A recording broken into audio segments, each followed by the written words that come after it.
ওই কমলাপুরের রুবেল যে এত সিটার আর এত চাপা মারে ওর জন্য গ্রামে টিকাই যায় না। ওরে কমলাপুর যাবো কারে, এ আমার এলাকায় তো সিটার আছে, বহুত বড় সিটার বুঝেছিস। সিটারে কিরা রে সে সিটারি করেছে ওই সদর তাহলে কালকের ঘটনা রে সব। হ্যাঁ কম আমি যাচ্ছি রাস্তা দিয়ে বাড়ি থেকে যাচ্ছি, হ্যাঁ এবার ওর সাথে আমার দেখা হয়েছে। ও বলছে ভাই দাঁড়া দাঁড়া দাঁড়া, আমি দাঁড়াইছি, দাঁড়ালে এবার কষছে যে ভাই আমার গাড়ির তেল ঘুরে গিয়েছে, আমার 50 টাকা। আরে শালা সে 50 টাকা নিয়ে তাই 3-4 দিনে যাচ্ছে আমার ঘুরোচ্ছে, কিন্তু আমার টাকা দিচ্ছে না। তাহলে কত বড় সিটার, তাহলে ওর বহুত মাপের সিটার, বহুত মাপের। দেখেছিস সিটারের নাম না নিতে নিতে সিটার চলে এসে। কেমন ভালো আছিস?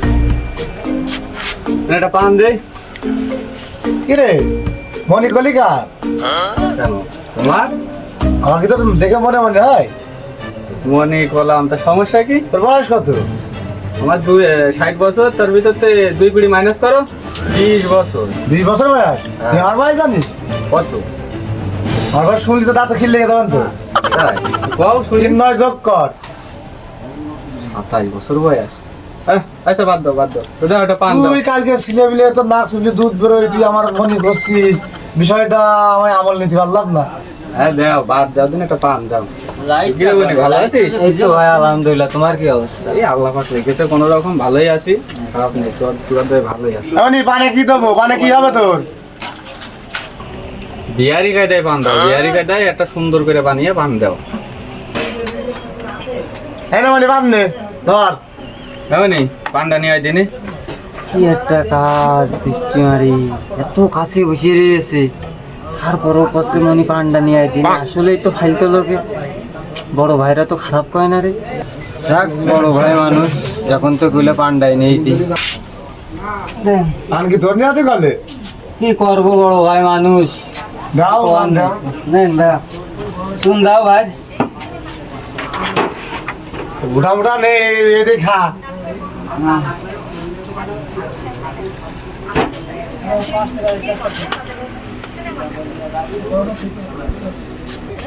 ভাই দেখছেন ওর জো তুলে দিলি, ও কিভাবে চাপাবাজি মারবে না দেখছেন। আচ্ছা দাও দিন দেখি। ও ভাই আপনার হ্যাঁ। দাদার বলে ওই আমলে বলে জমিদারি ছিল, বিরাট বিরাট ধন সম্পদের মালিক ছিল, তো এখন কি দেখি অবস্থা। আরে পাগল, ও কইলো কি? আমার দাদার যে কি পরিমাণে সম্পদ ছিল, তা তোরা তো হয়তো অত জানিস না, জানে তোর বাপ দাদারা। তা তার ভিতরতে ছোট্ট একটা কথা শোন, একটা গল্প শোন। গল্প তো না, বাস্তবই, তারপর ছোট্ট একটা কাহিনীর কথা বলছি তোরা। সেটা হচ্ছে আমার দাদার এমন বড় একটা গোয়াল ছিল, তা গোয়ালের এ মাথাতে ও মাথা পর্যন্ত গরু আর গরু, আমি আমার বয়সে গুনে শেষ করতে পারিনি। আর সেই গরু দুটো এত পরিমাণে দুধ দিত, আর কি বলবো, আমার এই অত্র এলাকার গ্রামের প্রত্যেকটা মানুষ, আশেপাশে দেশ বিদেশেও এই দুধ পাশা দিয়েছে, তারপরেও সেই দুধ শেষ হয়নি। আর সে গরু সাইজের কথা বলবো কি, যে বাহুবলীর যে সিনেমা দেখেছিস না, লাস্টে দেখবি গরু বের হয়, হ্যাঁ বড় ওর থেকেও সে বুমা বুমা গরু এক একটা, বুঝেছিস? এই গরুর গল্প শুনেছি, আমিও শুনেছি। ও ভাই, হ্যাঁ, তোর দাদা জমিদার গল্প তো শুনলাম, এবার আমার দাদার গল্পটা শোন। কও শুনি। আমার দাদা একটা পালোয়ান পুষত, তার 2 মণ চালির ভাত লেগতো খাতি, তবে 10 লিটার দুধ লেগতো প্রতিদিন প্রতিদিন। আচ্ছা, আর তোমার 32 সালে ডিম লেগতো, বুঝেছো?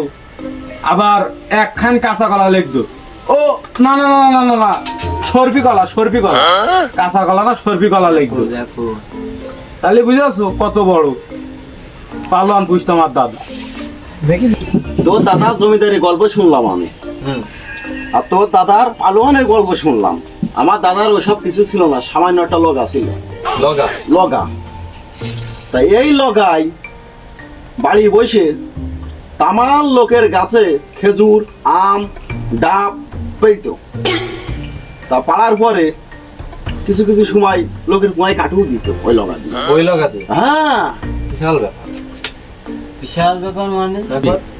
আচ্ছা ভাই, সবই তো বুঝলাম যে তোমার দাদার হচ্ছে সেই লগা, এর পুঙায় কাটি দিত, ওর গাছে খেজুর গাছে কাটি দিত, ওর জাম গাছে কাটি দিত। তা তোমার দাদার এই লগা আর তোমার হচ্ছে দাদার এই পালুয়ান ধুইতো কেন? এই আমলে তো একটা জায়গায় ছিল তোর দাদা সেই গোয়ালি। চলন ভাই, হ্যাঁ, আপনার দাদা ছিল মেলা, আপনার বাপের আছে অল্প, আর আপনার শুধু সেটা ভরা গল্প।